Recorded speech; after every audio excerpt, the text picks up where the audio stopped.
मार्कोची चौकटली खबर 4वा अध्याय. एके रोजी येसू समुद्राच्या जवळ बोध करावचं सुरू केला. त्याची सिरमोट खूप जुग जण माणसांची मांदी राहण्यासाठी तो ओढा चगून बसला. माणसांची मांदी समुद्राच्या ओढ्यानं राहिली. येसू उदाहरणेकून त्याने खूप जुग घटनेंत शिकवला आणि आपणाच्या बोधेकून त्यानंतर असं म्हणला, हे ऐका, एकला खेतीदार आपणाच्या वावरी बी सिपाव गेला. तो बियांत सीपूत राहतानी काही बिया वाटेच्या पक्क्यानं पडले. पाखरा येऊन ते बियांत खाल्ले आणि काही बिया गोट्यांच्या भुईप पडले. माती दूध नाही राहिल्यासाठी हे जल्दी स्वापले. पाणी दिवस निघल्यावर ऊनेना हे चुईमुई झाले. त्यानले तीरा चौकट नाही राहिल्यासाठी हे वारून गेले आणि काही बिया काट्यांच्या पालव्यांप पडले. काट्यांच्या पालव्या वाढून हे मोलक्यांत दाबून टाकल्यासाठी हे पिकले नाही आणि काही बिया चौकटले भुईप पडले. हे मोलके होऊन वाढून 30 हिसे 60 हिसे 100 हिसे पिकत दिले.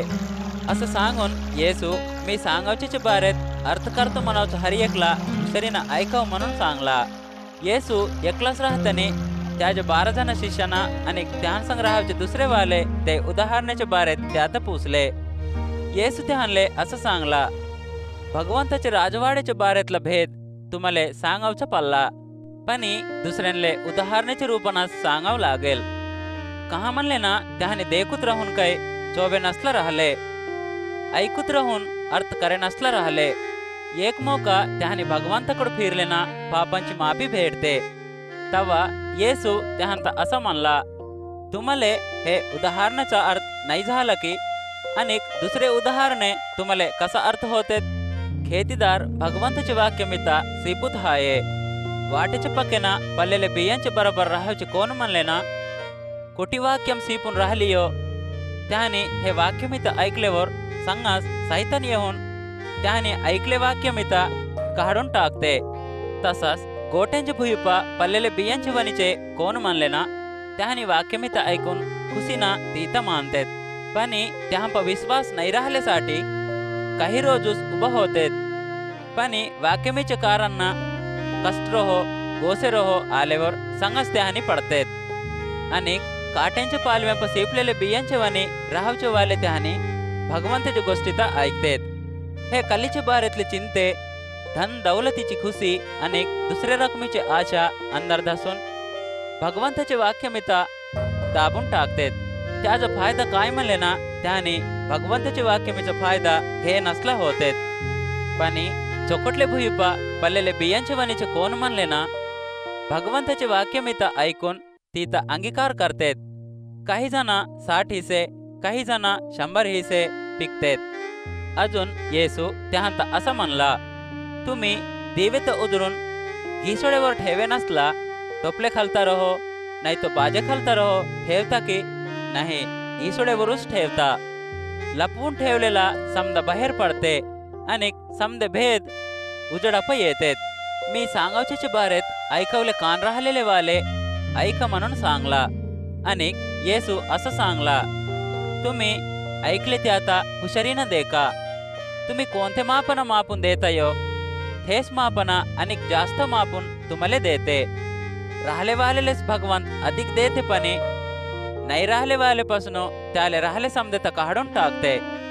आणि येसू हे रकमेनं सांगला, भगवंताची राज असं राहते, एकला माणूस भुईवर बियांत सिपते आणि तो रातच्यानं झोपूत दिवसानं चेत होऊत राहते, पण त्याले समजे नसला ते बिया मोलके होऊन वाढतेत. कहा म्हणले ना, आपणाचं आपणच भुई दाण्यांत पिकुते अंदी मोडक येऊन मग कणीस टाकून ते कणीस भोर दाण्यांत पिकुते. पीक पिकल्यावर पीक कापवची वखत आली म्हणून संगास तो ईर धरून कापते. आणि येसू असं सांगला, भगवंताचे राजवाडेता काचे बरोबर सांगू, कोणते उदाहरणे कोण त्यात विवरण करू. हे मोगरीचे दानवणीची होये. आम्ही भुईपर राहावचे बियांदून काय ते कितीको लहान बी होये, पण हे मोगरीचे दानेता रोवल्यावर वाडीपर राहावचे समजे झाडांदून काय हे मोठा होते, त्याचे खांदे मोठले होते. वारे पुहुडवचे पाखरा त्याचे खांद्यांप गुडे करतेत. त्याने कितीक अर्थ करून घेते तो तितका येसू असूनचे कितीक उदाहरणेंकून त्यांले भगवंताचे वाक्य मी बोध केला. अनेक उदाहरण नसला त्यांले कोणताच बोध नाही केला. पण येसू आपणाच्या शिष्यानांसंग एकलाच राहताना समदेत विवरण करून शिष्यानांले सांगला. हे रोजी संध्याकाळ झाल्यावर येसू आपणाच्या शिष्यानंता नदीची थ्यांग जाऊन चला म्हणून म्हणला. तेव्हा शिष्याना थती राहिले माणसांच्या मांदिता सोडून वोडे राहावच्या येसूता आपणा संग नेले. आणि काही वोडे त्यांच्या मांगा गेले. तेव्हा मोठा तुफान आला. पानेपा हिलवे वोडे तर मारणे कून ते वोडा पानेपा भरला. हे वोडा पाण्यानं भरला. येसू तो वोड्याच्या मांगा डोसकी खालता उसी ठेवून झोपून राहिला. चहानी त्याचा उठवून, पास्तरा, आम्ही नाश होत आहो, तुले चिंता नाही तर की म्हणले. येसू उठून वारेता आणि खिलवेंता उभा होय म्हणून टटवूत नदीले हुकूम दिला. सांगाच वाऱ्याचा जोर कमी झाला. तितकेत समजा सवान झाला. तेव्हा येसू आपणाच्या शिष्यानंता, तुम्हाला इतका भेव कहा, तुम्हाला विश्वास कहा नाही ता म्हणून म्हणला. त्यांले खूप भेव लागला. हो कोण होयो, वारा आणि हिलवे काही आले लोबडतम होतात म्हणून एकले एकला सांगले.